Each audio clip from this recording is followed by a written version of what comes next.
All right, what's going on? Ryan here, Stronger Tomorrow Fitness.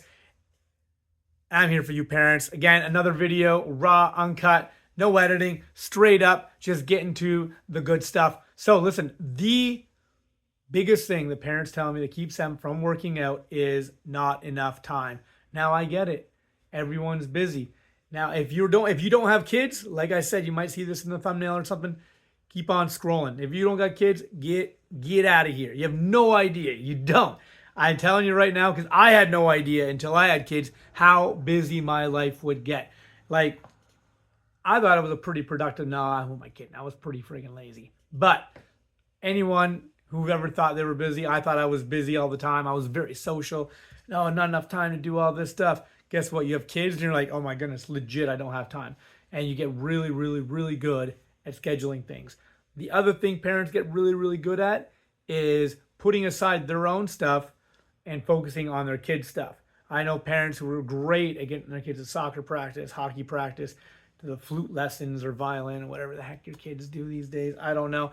But I talk to parents. I've been working with parents for years and helping coach them to their success, but also talking to parents who have been active, who live fit, active, healthy lives, and talking and trying to find out what they do as well. And I have 4 ideas right here written down on my trusty paper because, again, my whiteboard sucks. For those who haven't seen those old videos, you're probably better off. Actually, no, they were pretty fun. Good stuff. Just a crappy whiteboard. Okay, so listen, let's get into it. 4 reasons. Number 1, here's the thing. Sorry, I got close up to the camera there. All right. If you're looking for a way, you're like, I don't have time to move or exercise. Number 1, breaking up the paper right here, straight up. Do it with your kids, okay? I get it. You probably want to break from your kids half the time. It depends on the age of your kids, okay? And depending on the age, depends on what you can do exactly or what you're going to do with them. Sometimes it just might be pushing your kid in the stroller, all right? Or maybe going for a walk with your kid. And again, if your kid is small, the walks really suck because A, you're going about, I don't know, 0.08 miles per hour, and you're stopping to look at every dandelion and rock that's on the side of the road. That's the sum of it. But as they get older, it gets better. But if you have a stroller, depending on the age again, or maybe your kids might be able to walk, sure. Hey, get in the stroller. I'm going to take you for a little ride. You can go for a little, give them a little jog. They can go for a little fun time. All right. Get the bike out. Maybe as your kid learns how to bike, you can jog along or walk alongside them. Depending on where you're at in your own fitness journey, this boils down to just trying to find reasons to move, especially at the beginning. If you're just starting out, listen, be kind to yourself. Start out slow. Get these small little wins in. Get these little victories. And just get the ball rolling so you're being active. You're getting movement. You're getting outside more. Stuff like that. Okay? Now, look at my fingers. I'm an old person. This is probably one of my favorites. And this I'll tell you about. If you can do short but effective workouts. Now, I'm talking legit 15 minutes. I'll tell you a story here in a minute. But make the workout count. Like, actually try. If you can do 15 minutes of focus, not taking a 3-minute break after every little set. I mean, like, you start, you go, by the end of it, you're sweating, you're out of breath. You will see results. And again, if you're used to doing 0, then 15-minute walk down the street and back, probably fine. 15-minute jog, probably fine. Let's incorporate some dumbbells, some push-ups, some body weight stuff. You can definitely get in an amazing pump in 15 minutes. One example, a client of mine, Suzanne, mother, a long time ago mother, because she is like, I don't know, 60. In 3 weeks of doing just 15-minute workouts, she came to me and said, hey, guess what? I can walk up and down the stairs now without having to hold on to the guardrail. Huge change in her quality of life. She's been coming to my classes now for, 3 years. And that woman is doing push-ups, jump squats, everything. And she's a senior citizen. She started out barely being able to walk up and down the stairs. Now she is crazy active and is loving her life. Okay? And that's just a woman who comes to my fitness classes that I only see twice a week. Okay?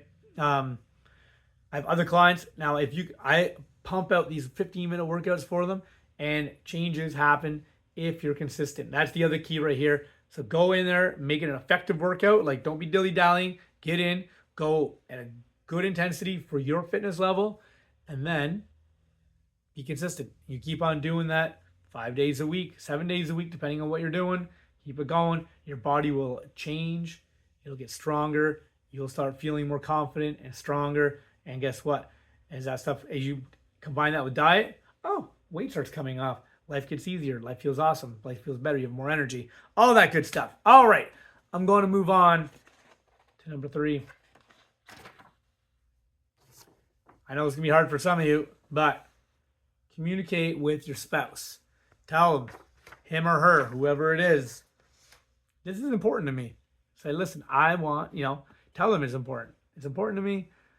I really need time to do this. Can you watch the kids for 15 minutes, for 30 minutes while I go to the garage or to the basement or out for a walk or to the gym, wherever you need to make this happen? Communicate that stuff, all right? If it's important to you, let them know. Let them know why it's important to you. Just have that talk so that they can be on board and supporting you. One of the biggest, so I will say the biggest saboteur of your fitness goals is usually yourself. It's myself for sure. But the next saboteur is usually the person closest to us, often our spouse. I've had clients in the past doing great, and they do great for 4 days, and they're like, yeah, my husband brought home like chips and this and that on the weekend, and then we went to town, they're trying to stay on their track of their diet, and their spouse is bringing home all these deep fried foods or whatever. Or they're cooking these meals that are super not conducive to losing weight or getting stronger. And at the same time, when it comes to exercise, I'll try to slow down my talking here. I get excited. You don't have that person they're not really supporting you to make those things happen, right? So communicate this priority, get them on board. All my clients, when we do like my 6 week challenges, my 6 week programs, I have them fill out with their spouse an accountability agreement, because the person closest to you is going to be the person either brings you down the most or lifts you up and helps you out the most. Okay, so get that spouse on board. Last one, you got kids.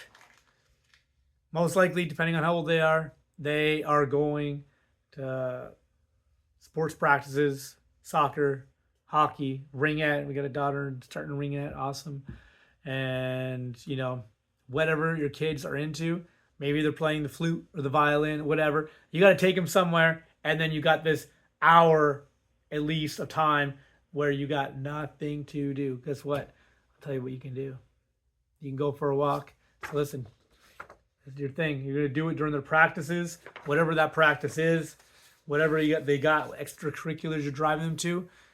Instead of just sitting there having gossipy conversations with the other parents, or sitting there on your phone doing who knows what, scrolling through the YouTube. Hey, by the way, if this is where you found this video, it can't be all that bad, I guess. But just realize that you have free time. If making fitness and health and being active if you're making that a priority in your life, then you have to actively make that, look for ways where you can make this stuff work. And this is one area you can make it work. So instead of sitting around doing jack all, find out what, and not just go, you could go for a walk. Awesome. All right. I'm not telling you to start doing, running the stairs in the hockey rink or anything like that. I'm not telling you to go do wind sprints on the basketball court where your kids are playing, but can you go for a walk? Can you go for a walk around the block? Is there a gym nearby? I know the rink we're in, one of the rinks where I grew up there's a gym attached to, it's a whole sportsplex. And can you get a membership there? Can you go swimming? Can you go to the weight room? Can you do the track? What can you do? Is there stuff you can do? Get creative, okay? You have this free time, this free chunk of time, and as a parent, you don't have a lot of free time, so maximize it, especially if this is a goal. If it's really a priority, treat it like a priority, all right? As a real estate guy in the States, Grant Cardone will say, be obsessed or be average.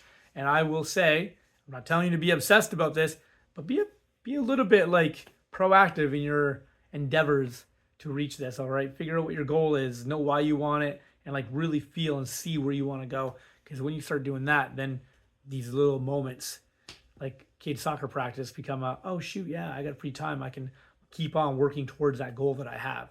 And guess what? Once you get to that goal, once you're there, then life becomes maintenance and it doesn't become, actually everything becomes second nature anyways, and it's just how you live your life, which is awesome. But anyways, I'm going to leave you there. Thank you so much for joining in. Thank you so much. If you made it this far, legit, comment below anyway, say made it all the way. I'd be like, what? Amazing. Anyways, pumped that you spent whatever this time is, 10 minutes with me.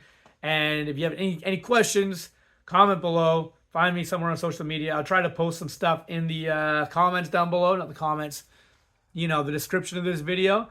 If you want more weekly emails, I got those coming out every single Friday or Saturday. Depends on when I get around to it. Either way, you're going to get something once a week. It's hitting your inbox and all sorts of ways to become an active parent.